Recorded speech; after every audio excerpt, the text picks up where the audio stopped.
J'ai commencé à me rabattre. C'est trop tôt. Réponse A. Normal. Réponse B.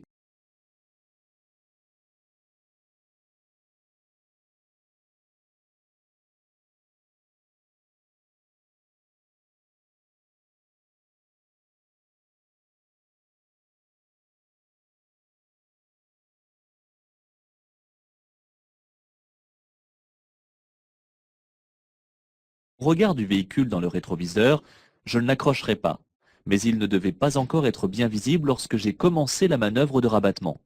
Je suis bien trop proche, sans laisser la distance de sécurité entre lui et moi.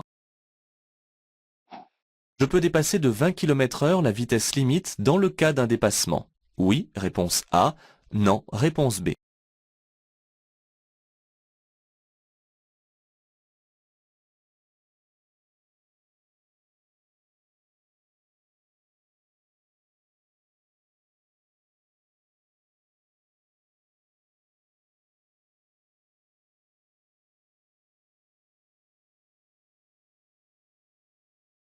Le piège, c'est qu'on aurait bien envie d'accélérer plus sur une si belle route, quasiment vide, pour dépasser ce camion avant la réduction du nombre des voies. C'est interdit. Un dépassement se prépare. Ici, il me faut rattraper ce camion qui n'est déjà plus qu'à 200 mètres du rétrécissement. En restant à la vitesse limite, je n'ai pas l'espace suffisant pour le dépasser. Par anticipation, je commence même à ralentir à sa propre vitesse. Je peux envisager de dépasser le camion bleu. Oui, réponse A. Non, réponse B.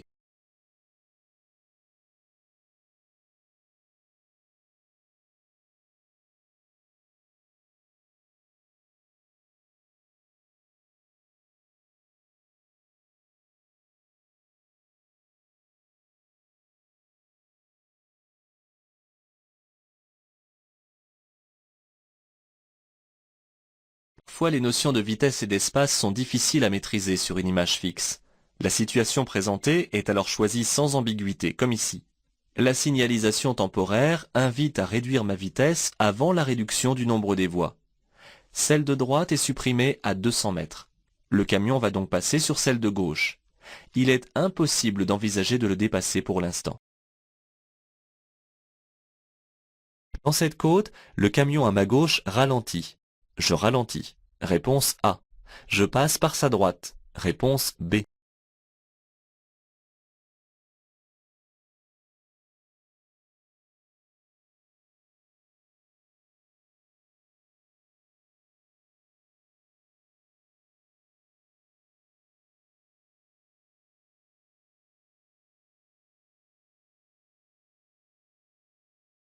On vous déroule un tapis rouge pour répondre. Tous les ingrédients sont présents dans la question et sur l'image pour aboutir à la règle stricte à appliquer. On ne dépasse jamais par la droite car c'est dangereux. Même si un usager surestime les capacités de son véhicule, je dois l'aider à corriger son erreur plutôt que de jouer l'égoïste. Je ralentis afin de bien montrer mon intention de le laisser revenir à droite. Je suis bien placé pour rejoindre Mérignac Centre. Oui, réponse A. Non, réponse B. Je peux prendre la sortie numéro 10. Oui, réponse C. Non, réponse D.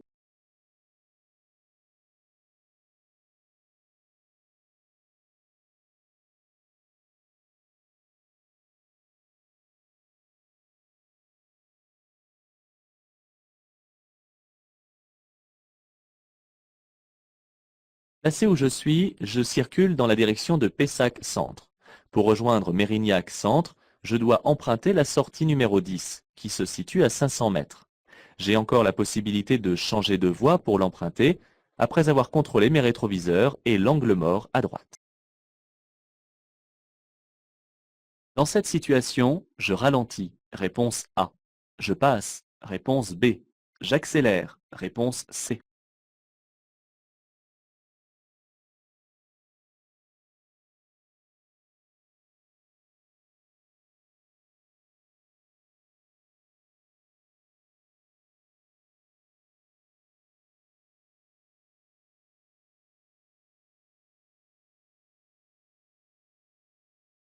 Cette intersection, le bloc de feu tricolore est au vert.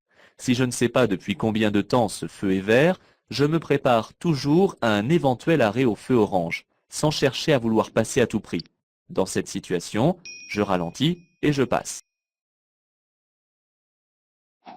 Je me suis trompé de direction. Je peux encore changer de voie. Oui, réponse A. Non, réponse B.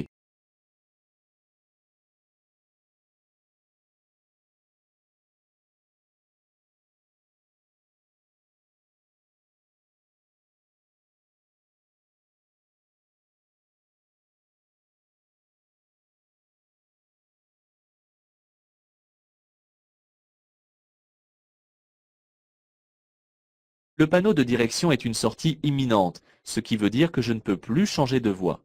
Je ne peux donc pas revenir sur l'axe principal, car la manœuvre est très dangereuse. Je continue dans cette direction et je cherche plus loin une nouvelle direction. Je suis en période probatoire. Ma vitesse est ici limitée à 70 km/h. Réponse A. À 80 km/h. Réponse B. À 90 km/h. Réponse C.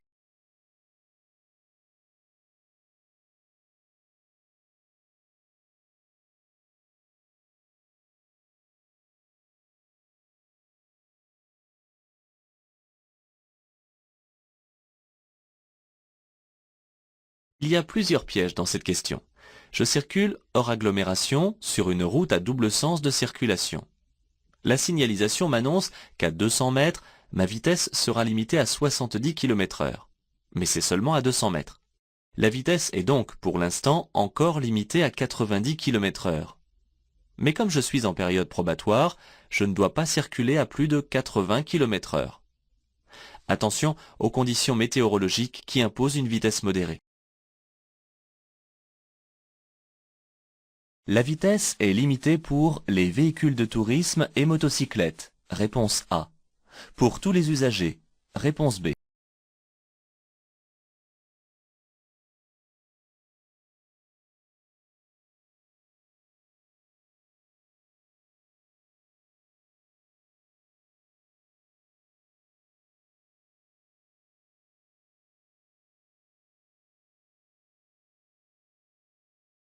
La limitation de vitesse concerne évidemment tous les usagers et les contrôles peuvent s'exercer auprès de tous. Même si les limitations ne sont pas les mêmes en fonction du type de véhicule, les appareils de contrôle sont désormais capables de différencier les usagers. Ce panneau n'annonce pas spécialement un contrôle proche, il peut annoncer une zone de vérification de la vitesse sur plusieurs kilomètres. Cet usager s'insère. Je klaxonne. Réponse A. Je ralentis. Réponse B. Je fais un appel de feu. Réponse C. Je change de voie. Réponse D.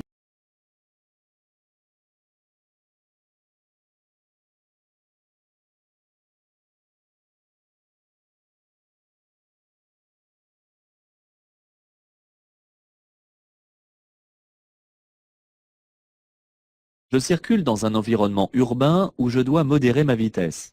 Cet usager arrive en bout de voie d'insertion. Il est donc plus sûr pour tous de l'inviter à s'insérer en ralentissant que de l'obliger à s'arrêter. Le klaxon est ici inutile et faire un appel pourrait l'induire en erreur sur mon intention. Je ne peux pas changer de voie car il y a des usagers derrière moi. Ce feu passe juste à l'orange. Je suis le véhicule devant moi. Réponse A. Je m'arrête. Réponse B.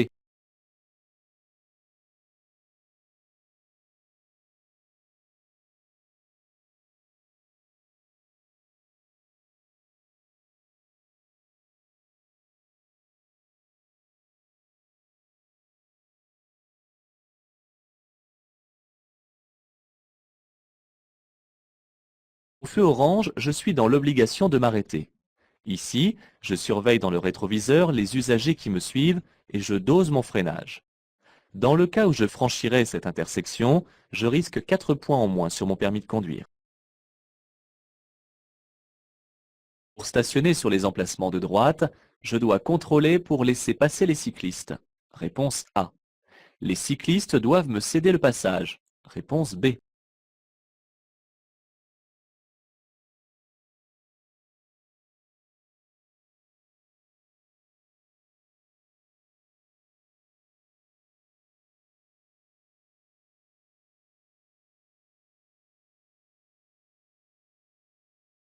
En allant stationner sur les emplacements de droite, je couperai la trajectoire des usagers circulant sur la bande cyclable. C'est donc à moi de contrôler et de leur céder le passage. C'est pourquoi, avant de manœuvrer et après avoir contrôlé mes rétroviseurs, je vérifie également mon angle mort droit. À 150 mètres, je devrais céder le passage aux cyclistes souhaitant traverser la chaussée. Oui, réponse A. Non, réponse B.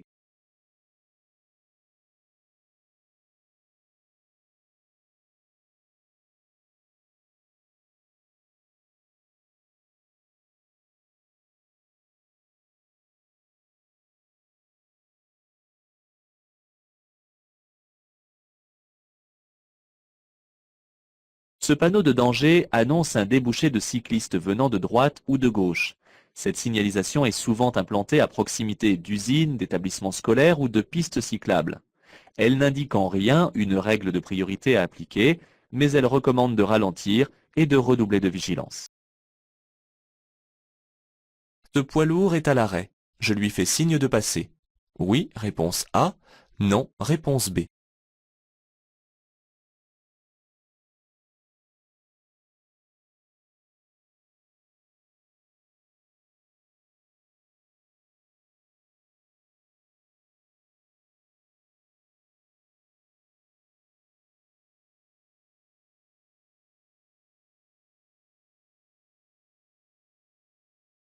Explorer l'environnement et essayer de comprendre avant de répondre trop rapidement.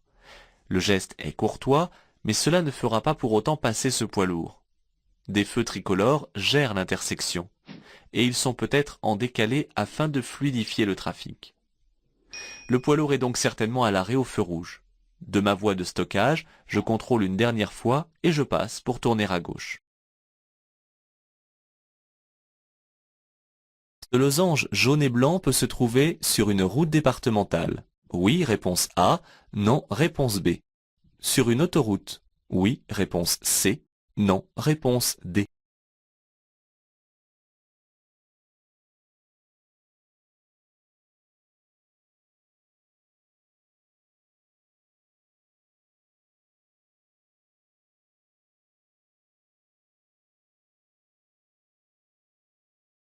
Le losange de caractère prioritaire ne définit pas nécessairement un axe routier important. Il confère seulement à la route un statut particulier où les usagers rejoignant l'axe doivent céder le passage. Une route départementale peut donc obtenir ce statut.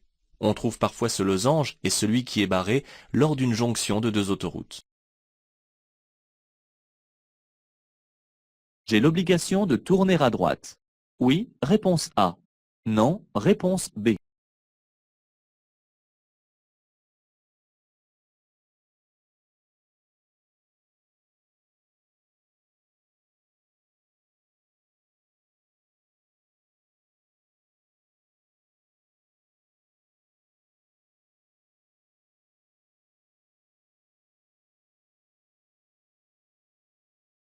Le panneau de prescription interdit de tourner à gauche à l'intersection. On aperçoit de plus, au loin, une obligation de tourner à droite. Quant à la ruelle presque en face, elle est dotée d'une interdiction de circulation. Je dois donc tourner à droite. Pour me rendre à l'aéroport, je continue sur cette route. Réponse A. Je prends la sortie numéro 35. Réponse B.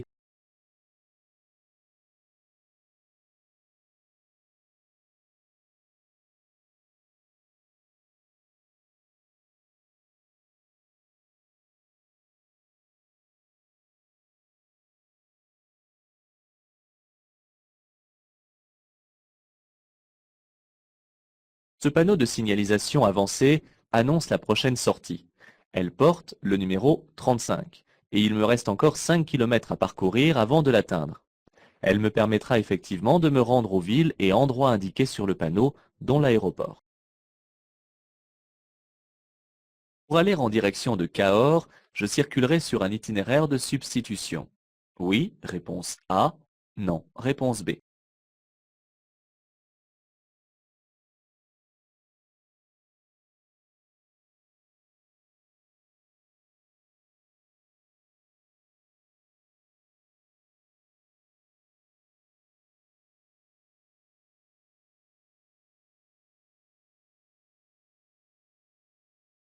Un panneau d'itinéraire de substitution, appelé aussi itinéraire de délestage, est jaune et comporte la lettre S.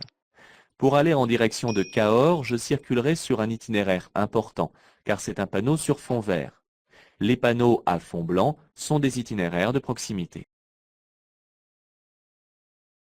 Ce panneau de danger annonce un endroit fréquenté par des enfants. Réponse A.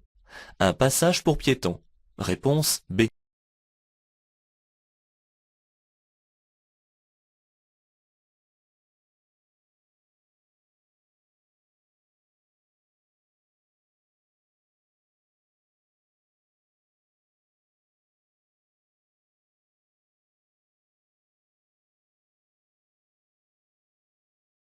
Attention aux panneaux qui ont un petit air de famille mais qui ne signifient pas la même chose.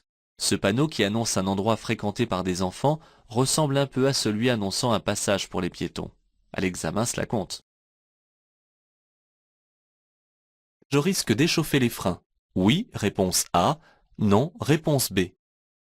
L'espace à droite est une voie de détresse. Oui, réponse C. Non, réponse D.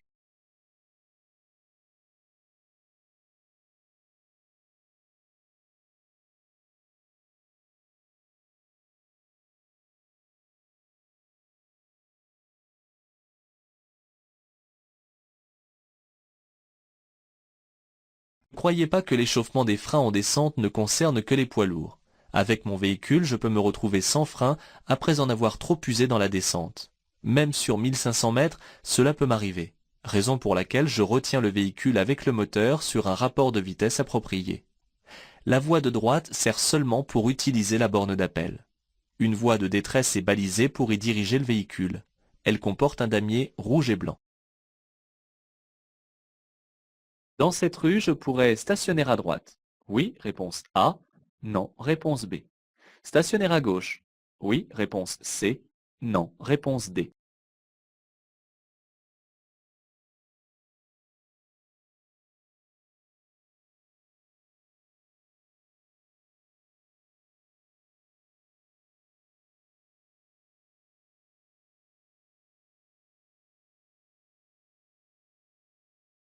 Je circule actuellement dans une rue à sens unique. En effet, en regardant le positionnement des véhicules dans le rétroviseur et devant moi, ceux-ci sont tous stationnés à gauche et à droite et dans le même sens de circulation.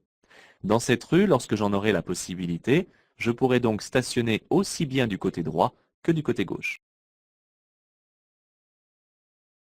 Ce véhicule stationné en double file est en infraction. Oui, réponse A. Non, réponse B.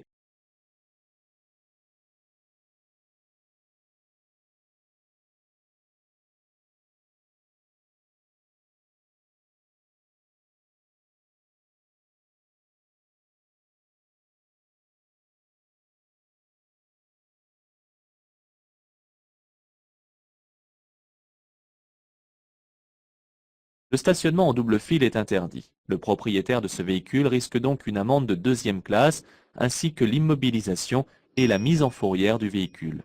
L'arrêt en double file, quant à lui, est autorisé à condition qu'il ne gêne pas les usagers qui suivent. Sur le zébra, je vais pouvoir stationner. Oui, réponse A. Non, réponse B. M'arrêter. Oui, réponse C. Non, réponse D.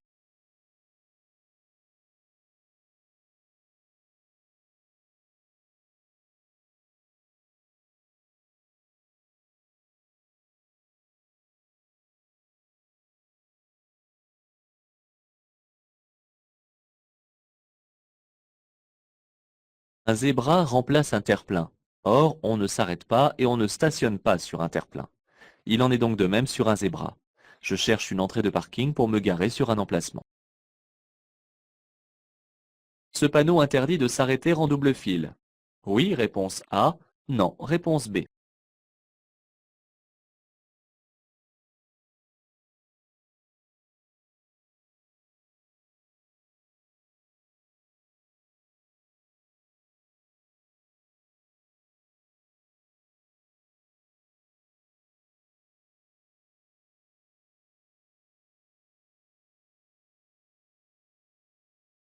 Ce panneau interdit le dépassement de tous les véhicules à moteur, excepté celui des deux roues sans sidecar.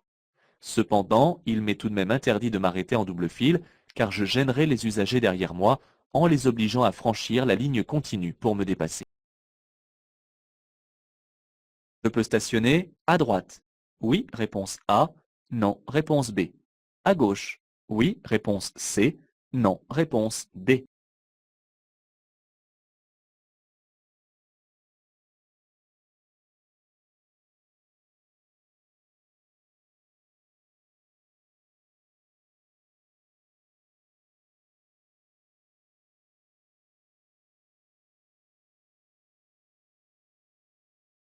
En stationnant à droite, j'obligerai les usagers qui me suivent à franchir la ligne continue pour me dépasser.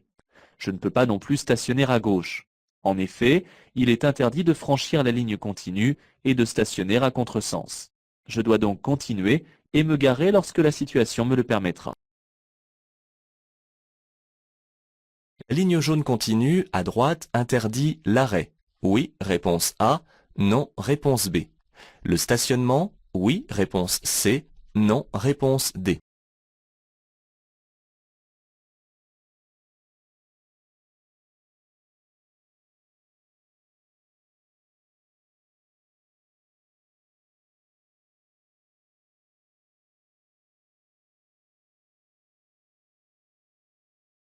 Faites bien la différence. Le jaune est la couleur du marquage temporaire, mais il est aussi celui du stationnement. Une ligne continue jaune interdit l'arrêt et le stationnement à tous les véhicules. C'est la ligne discontinue qui autorise seulement l'arrêt. Cette commande permet d'allumer les feux. Oui, réponse A. Non, réponse B. De régler la hauteur du faisceau lumineux. Oui, réponse C. Non, réponse D.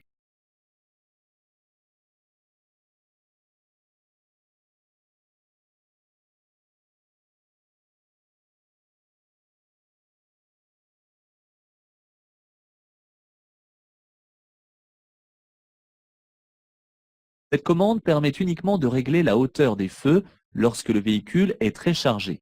Ceci afin de ne pas éblouir les autres usagers. La position 0 correspond à un relèvement des faisceaux.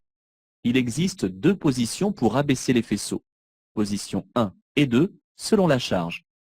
Le curseur est ici en position de charge normale. Pour allumer les feux de croisement, je tourne la manette de deux crans. Réponse A. D'un seul cran. Réponse B.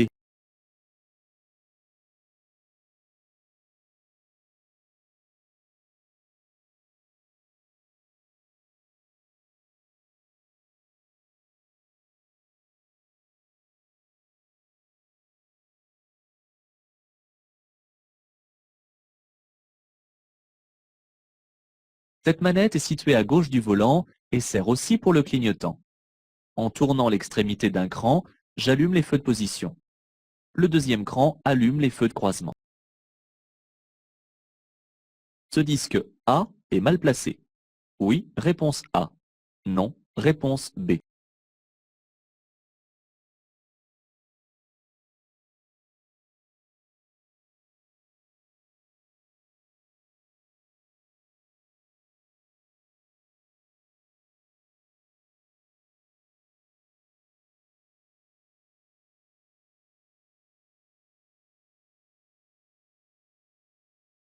Les surfaces vitrées ne doivent pas être encombrées par des étiquettes et doivent laisser la totalité de leur surface dégagée. Le disque A se place donc sur la carrosserie et de préférence sur la partie arrière gauche. Je dois faire parvenir le constat amiable à l'assurance sous 5 jours ouvrés en cas d'accident matériel. Oui, réponse A. Non, réponse B. Sous 48 heures en cas de vol. Oui, réponse C. Non, réponse D.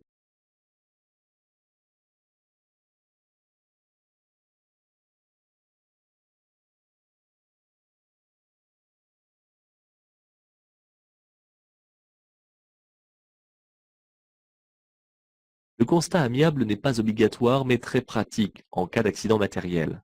En effet, il comporte toutes les rubriques nécessaires afin de faciliter et de clarifier le travail des assurances. Il y a donc un gain de temps pour le remboursement des dégâts. Une fois rempli et signé, je dois impérativement adresser mon exemplaire à l'assurance dans un délai de 5 jours ouvrés en cas d'accident matériel et sous 48 heures en cas de vol. Ce document est suffisant en cas d'accident matériel. Oui, réponse A. Non, réponse B.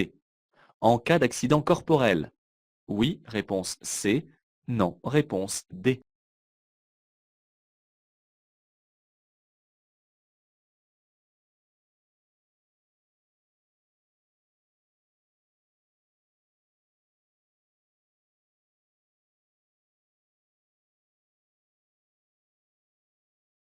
Il est nécessaire de remplir un constat amiable en cas d'accident matériel. Cela sert à simplifier et à accélérer les démarches de réparation.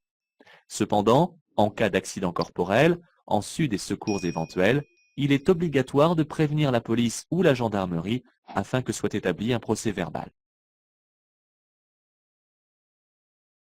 Les écarts de trajectoire sont proportionnels à la vitesse. Oui, réponse A. Non, réponse B.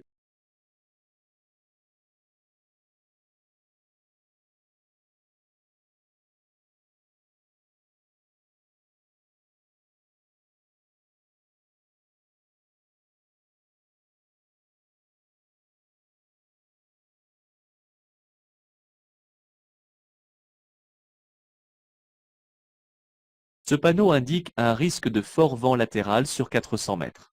Je peux donc subir des bourrasques qui entraîneront des écarts de trajectoire. Et ceux-ci seront d'autant plus importants si ma vitesse est élevée.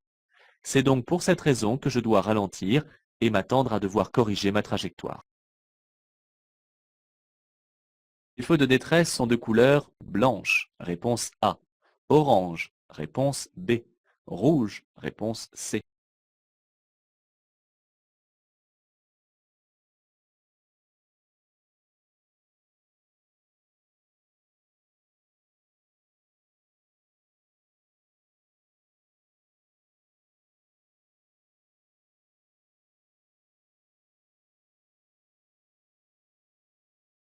Les feux de détresse sont de couleur orange. Lorsque j'actionne le bouton feu de détresse, tous les clignotants s'allument en même temps. Ils sont à utiliser en cas de panne, d'accident ou de fort ralentissement.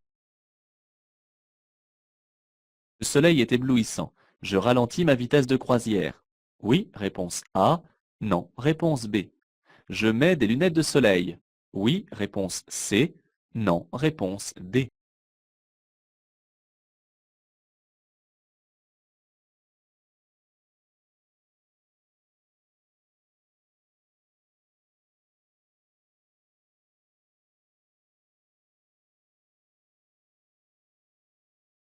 La visibilité est réduite du fait que le soleil est en face de moi et qu'il m'éblouit. Je dois donc adapter mon allure en fonction de ma visibilité. Je ralentis ma vitesse de croisière, car si un véhicule venait à freiner, je ne le verrais qu'avec un temps de retard. Par contre, il est fortement recommandé de mettre des lunettes de soleil afin de diminuer la fatigue visuelle. Cette commande permet d'ouvrir le capot. Réponse A. Le toit ouvrant. Réponse B. Le coffre à bagages. Réponse C.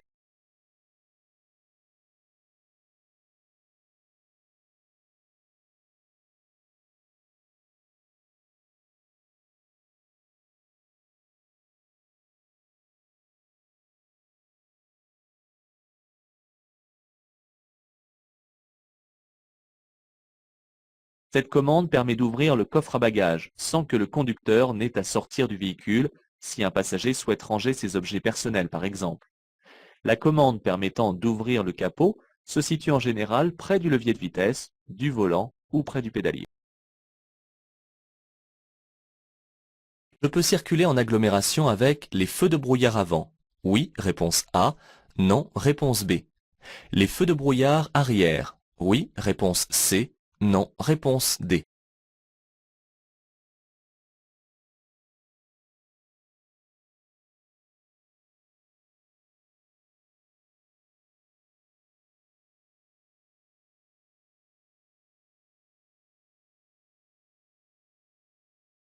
Ne devenez pas un arbre de Noël ambulant. Les feux de brouillard avant et arrière ne sont utilisables que par temps de brouillard ou par chute de neige, et par forte pluie pour l'avant. On entend par là qu'il faut que la neige tombe et non pas qu'elle soit déjà tombée. Je ne peux donc pas circuler ici avec les feux de brouillard, ni avant ni arrière. Attention donc à bien observer les conditions météorologiques. Ce véhicule circule normalement. J'augmente la distance frontale à plus de 2 secondes. Oui, réponse A. Non, réponse B. J'allume les feux de détresse. Oui, réponse C. Non, réponse D.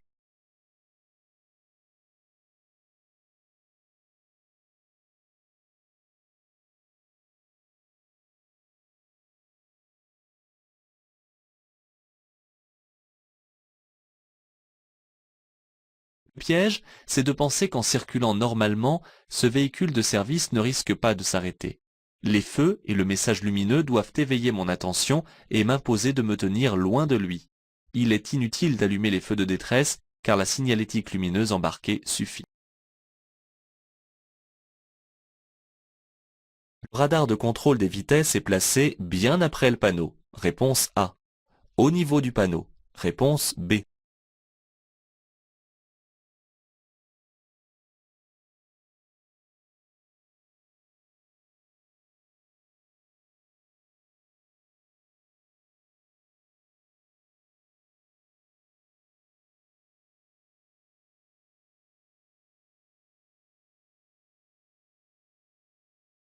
Ne vous mettez pas en excès de vitesse pour le vérifier.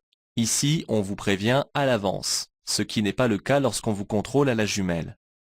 Si on me prévient, le radar ne peut être placé qu'après celui-ci. La distance varie en fonction du lieu, mais elle laisse toujours le temps de regarder son compteur et de corriger éventuellement si l'on a dépassé la vitesse limite. Je dois attendre le coucher du soleil avant d'allumer les feux. Oui, réponse A. Non, réponse B.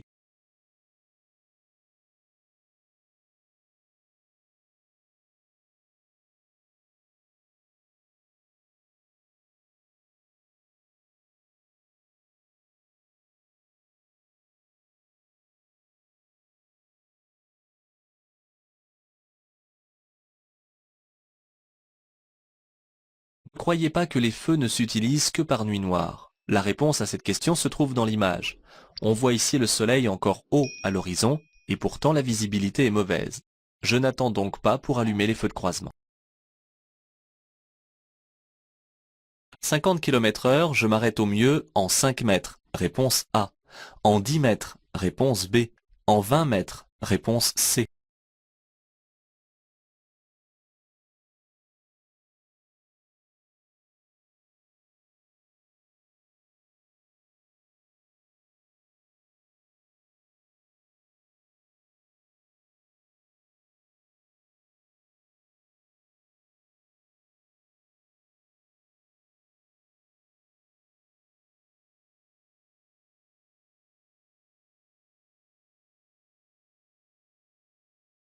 Pour avoir une idée approximative, multipliez le chiffre des dizaines par lui-même et arrondissez sur la proposition la plus proche. Le piège, c'est que la proposition 25 mètres n'est pas présentée, ce qui devrait être ici le cas. Le temps de réagir, j'ai déjà presque parcouru 15 mètres. Il me faut ensuite encore presque autant pour m'arrêter. Cela donne une distance d'arrêt d'environ 20 à 25 mètres, soit la longueur d'une piscine. On comprend pourquoi la vitesse est limitée en agglomération.